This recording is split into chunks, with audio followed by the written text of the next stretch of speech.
हर पल की खबर पर हमारी नजर 7 भारत न्यूज के साथ। प्रधानमंत्री नरेंद्र मोदी अभी अमेरिका के दौरे पर हैं, जहां उन्होंने क्वाड देशों में नेताओं से मुलाकात की। लेकिन इसी मुलाकात के दौरान मोदी ने भारत को इतना बड़ा तोहफा दे दिया जिसे सुनकर हर कोई गदगद हो जाएगा। मोदी ने संयुक्त राष्ट्र की स्थायी परिषद में भारत की एंट्री का रास्ता साफ कर दिया।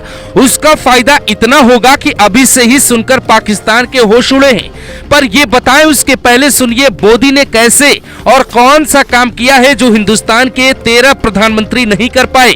दरअसल अमेरिका के विल्मिंगटन डेलावेयर में आयोजित क्वाड नेताओं के शिखर सम्मेलन में यूएसए के राष्ट्रपति जो बाइडेन, जापान के प्रधानमंत्री फूमियो किशिदा, ऑस्ट्रेलिया के प्रधानमंत्री एंथनी अल्बानीज और भारत के प्रधानमंत्री नरेंद्र मोदी ने भाग लिया।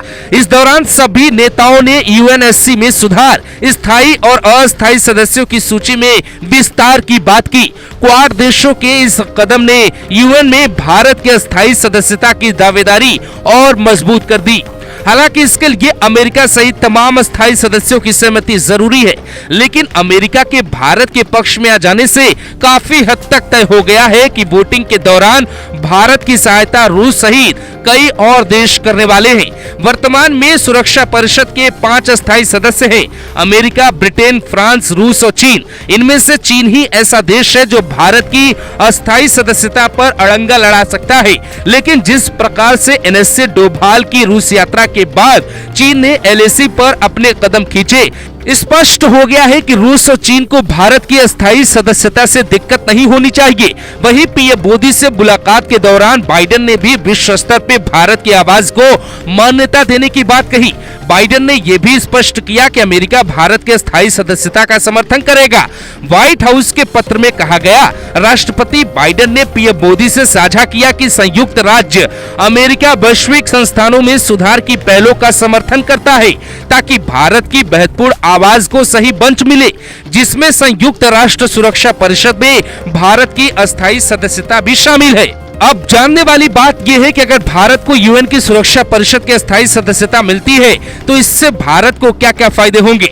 बता दें कि संयुक्त राष्ट्र सुरक्षा परिषद को विश्व स्तर पे सबसे बड़ा मंच माना जाता है जो पूरी दुनिया में शांति बनाए रखने के लिए काम करता है।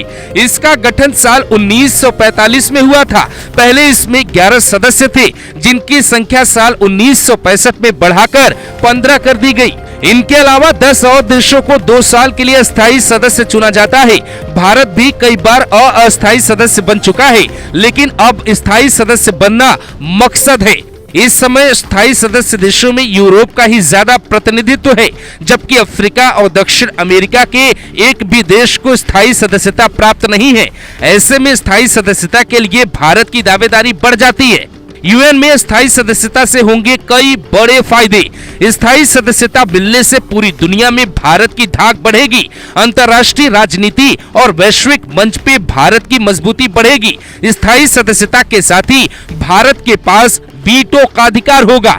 पाकिस्तान की शेप पे जो चीन अड़ंगा लड़ाता है उससे झटका लगेगा। वैश्विक मंच पे भारत किसी गलत फैसले का विरोध कर पाएगा। आतंकवाद, बाहरी सुरक्षा खतरों से आसानी से निपटा जा सकता है। इस समय सुरक्षा परिषद के 5 स्थायी सदस्यों में से चीन को छोड़कर अमेरिका, यूके, फ्रांस और रूस समय समय पे भारत की स्थायी सदस्यता का समर्थन करते हैं। यूएन सुरक्षा परिषद में एकमात्र एशियाई स्थायी सदस्य चीन को भारत का विरोधी माना जाता है। ऐसे में भारत को स्थायी सदस्यता मिलता है तो मान्य तौर पे इंडिया चीन के समकक्ष खड़ा हो जाएगा।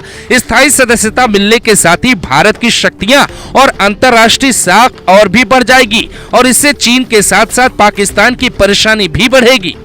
भारत न्यूज के साथ